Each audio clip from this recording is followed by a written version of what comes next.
আবার আসবো আন্দোলন রহমান পার্থ, যে কোটি মানুষের প্রশ্ন যে কেন বিজেপি এবং আন্দোলন রহমান পার্থ এই এতদিনের রাজনৈতিক সম্পর্ক ত্যাগ করে জোট থেকে বেরিয়ে এলো।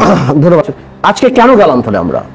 বিকজ আজকের এই সিদ্ধান্তটাকে যেই যত বিএনপি হালকা করে পলিটিক্স যাই বলার চেষ্টা করুক, বাট আমি মনে করি এই 15-20 বছরে বিএনপি প্রথম জনগণের বিরুদ্ধে অবস্থান নিয়েছে। একটা ফ্যামিলিতেও যদি 20 বছর আপনি থাকেন, আপস এন্ড ডাউনস থাকে, বিএনপির সাথে এরকম আপস এন্ড ডাউনস আমাদের হতেই পারে, বাট এরকম কোনো কিছুই হয় না। এই যে জোট হয় ন্যাশনাল ইস্যুতে, জোট ভাঙ্গে ন্যাশনাল ইস্যুতে, বাকি যেই জিনিসগুলি হয় সেগুলি কিন্তু আমরা দেখেছি অনেক সংকটের সময়ও আপনি দলের এই জোটের সঙ্গে ছিলেন, এবং আপনার বাবা যখন চেয়ারম্যান ছিলেন তখনও নানান সংকটের এবং জোট গঠনেও একটা বড় ধরনের ভূমিকা রেখেছিলেন।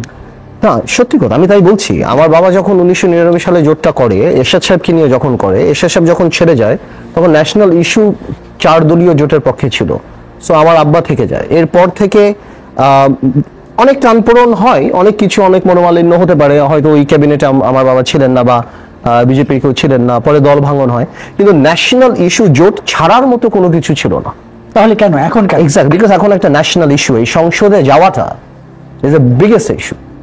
বাংলাদেশে এই 30শে ডিসেম্বর ভোট ডাকাতি প্রহসনের নির্বাচনে অংশগ্রহণ করার পরে, তারপর সবাই মিলে এটাকে প্রত্যাখ্যান করার পরে, 120 দিন যাবত এই নির্বাচনকে প্রশ্ন করার পরে, আমরা কেন বিএনপি, ঐক্যফ্রন্ট, বিএনপির সব ধরনের সব সেক্টরের নেতারা হঠাৎ 121 দিনের মাথায় এই উপলব্ধি হওয়া যে আমরা যাব এবং আগে না যাওয়ার সিদ্ধান্ত ভুল ছিল, এই কথা বলা, এটা তো একটা ন্যাশনাল ইস্যু।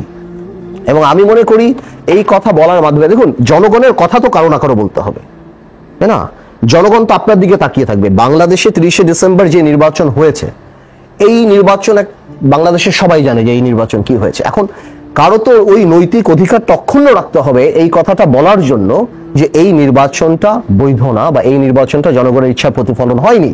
তো আমি মনে করি এই ডিসিশন নেওয়ার সাথে সাথে বিএনপি এবং 20 দলীয় জোট বা 19 দলীয় জোট এখন যারা আছেন, তারা অনেকাংশেই এই নির্বাচনকে প্রশ্ন করার নৈতিক অধিকার হারিয়েছেন, যেটা আমি অক্ষুণ্ণ রাখতে চাই। সিম্পল, আর কিছুই না।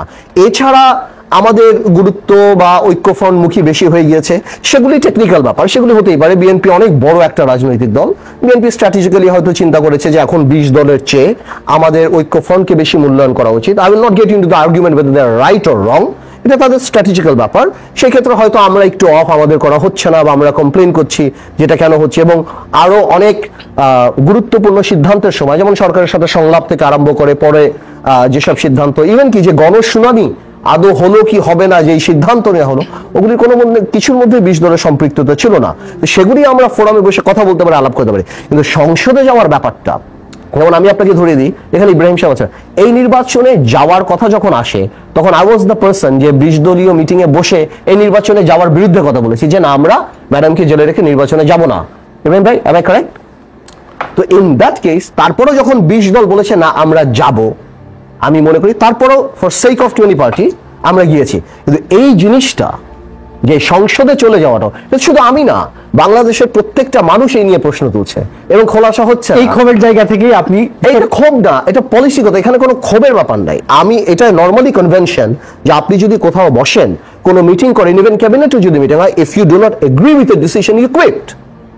এই রাজনৈতিক সংকট ত্যাগ করেছে। আপনার কাছে আবার আসবো আন্দোলন রহমান পার্থ, যে কোটি মানুষের প্রশ্ন যে কেন বিজেপি এবং আন্দোলন রহমান পার্থ এই এতদিনের রাজনৈতিক সম্পর্ক ত্যাগ করে জোট থেকে বেরিয়ে এলো। ধন্যবাদ। আরেকটু পরিষ্কার করে যদি বলেন আমাদের।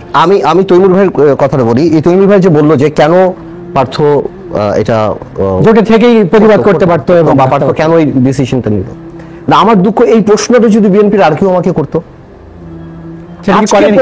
এখন পর্যন্ত বিএনপির কেউ জিজ্ঞেস করেনি আমাকে, নেতৃস্থানীয় কেউ। মহাসচিব সাহেব অনেক ব্যস্ত, একটা টেলিফোন করার সময় ওনার নেই। আমি অভিমান থেকে বলছি না, বিকজ ফোন করলে আমি চেঞ্জ হবো না, because I've taken the decision. But আমি বলতেছি কার্টেসি, এটিকেট কোন পর্যায়ে এবং কেয়ারলেসনেস কোন পর্যায়ে, আপনি চিন্তা করে দেখেন। মানে আমি এটা দিয়ে জাস্টিফাই করছি না, আমি জাস্ট বলছি কেয়ারলেসনেস।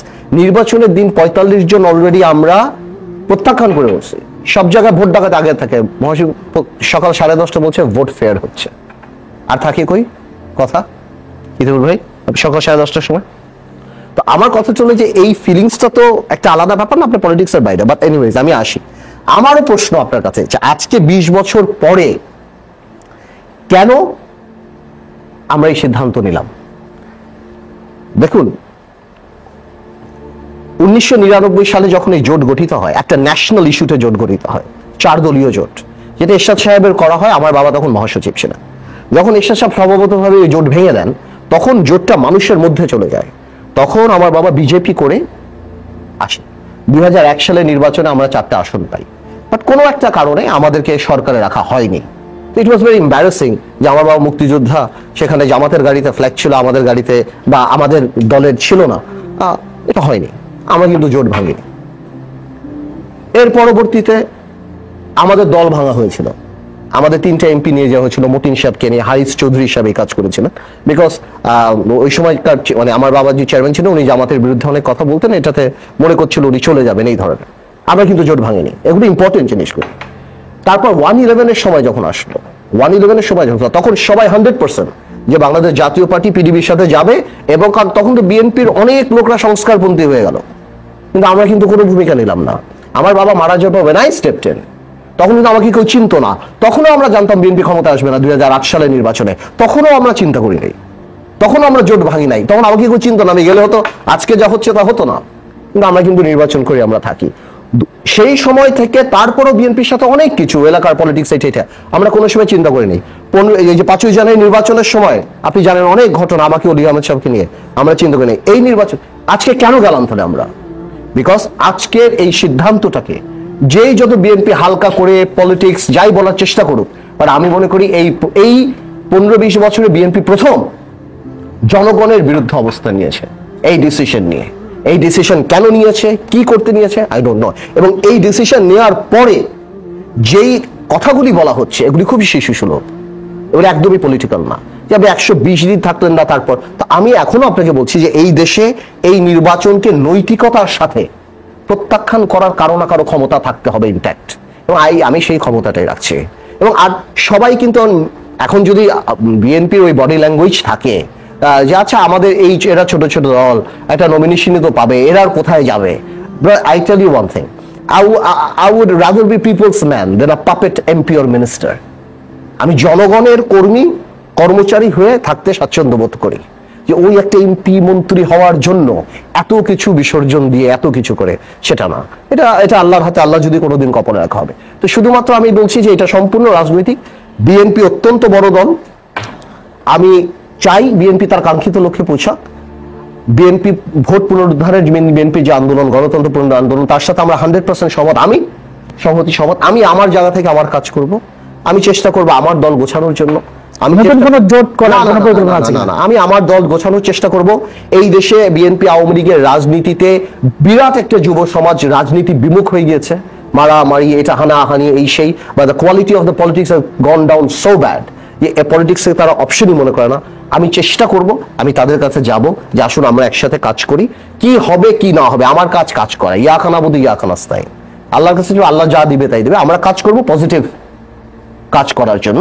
আর আমার বিএনপির প্রতি সকল ধরনের সহানুভূতি থাকবে যে ভাই আপনারা কাজ করেন, বেস্ট অফ লাক। আর আমি আমার জায়গা থেকে গণতন্ত্রের আন্দোলন বা যাই হোক, আমার যতখানি শক্তি আমি আমার জোটের বাইরে থেকেই আমি আমার কাজ করে যাবো অ্যাজ আ পলিটিক্যাল পার্টি। একটু যেতে চাই সৈয়দ ইব্রাহিম আপনার কাছে, যে শুনছিলেন আন্দোলন রহমান পার্থ বলল যে আপনিও 20 দলীয় জোটের অন্যতম শরিক, এখন পর্যন্ত তার সঙ্গে কেউ যোগাযোগ করেনি শরিকদের পক্ষ থেকে। আপনি মৌলিক প্রশ্নে চলে যান, আপনি যেটার জন্য আমাদের ডাকছেন। আমরা ওইটাই যে তাহলে ওই জায়গায় যেতে চাই। বিরতির আগে যে প্রশ্নটি আপনার কাছে করেছিলাম যে এখনো গুঞ্জন আছে বাংলাদেশ কল্যাণ পার্টিও জোট থেকে বের হয়ে যেতে পারে।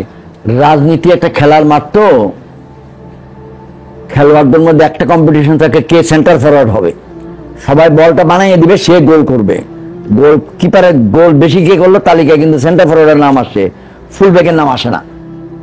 সে বানায় না দিলে কিন্তু গোলটা করতে পারতো না। তো এটা একটা উপমা দিয়ে বুঝাই দিলাম যে প্রত্যেকেই চায় নিজের গুরুত্বটা, নিজের অস্তিত্বটাকে বড় করে দেখাইতে, বড় অর্জন দেখাইতে, ইম্পর্টেন্সটা বের করতে। এটা স্বাভাবিক মেনে নিতে হবে আমাদের। আফসল আমরা মানুষ, তো তো মানুষের মধ্যে এই প্রতিযোগিতার মনোভাব সারা জীবন থাকবে। তো অনেক চড়াই উত্তরে পার হয়ে এসেছি। আপনি যে প্রশ্নটা করেছেন সেই প্রশ্নের উত্তরে ব্যাকগ্রাউন্ড হলো এটা, আমি রাজনীতিতে একান্তই নবীন 2007 সালের ডিসেম্বরের 4 তারিখ, আজকে 11 বছর পুরো হয়েছে। যেদিন রাজনীতিতে আসছি সেদিন আমি শিশুই ছিলাম, কিন্তু মহান আল্লাহর দয়ায় মানুষটা শিশু ছিল। 11 বছর জন্মদিন আজকে আপনার। আজকে 11 বছর জন্মদিন, 11 বছর 5-6 মাস। 11 বছর আছে, ঠিক আছে। তো কিন্তু মানুষটা পুরান ছিলাম। জেনারেল ইব্রাহিমকে চিনতো, চেয়ারম্যান কল্যাণ বাড়িকে চিনতো না, কিন্তু ওনারা তো মহান আল্লাহর দয়ায় প্রাথমিক জীবন থেকেই রাজনীতি করছেন, তো ওনাদের পরিচিতি বেশি ছিল। তো ওনাদেরকে মন্ত্রী বানানোর জন্য আহ্বান দিয়েছিল মাননীয় প্রধানমন্ত্রীর গভর্নমেন্ট বা মাননীয় প্রধানমন্ত্রীর ক্যাম্প। আমাদেরকে মন্ত্রী বানানোর জন্য দিছে কি না দিছে সেটা আর আমি ডিসকাস করলাম না, কিন্তু আমি জেলে যাই নেই, মেলা চাপের মধ্যে আমরাও থাকি। তো এটা এই জন্য বলা যে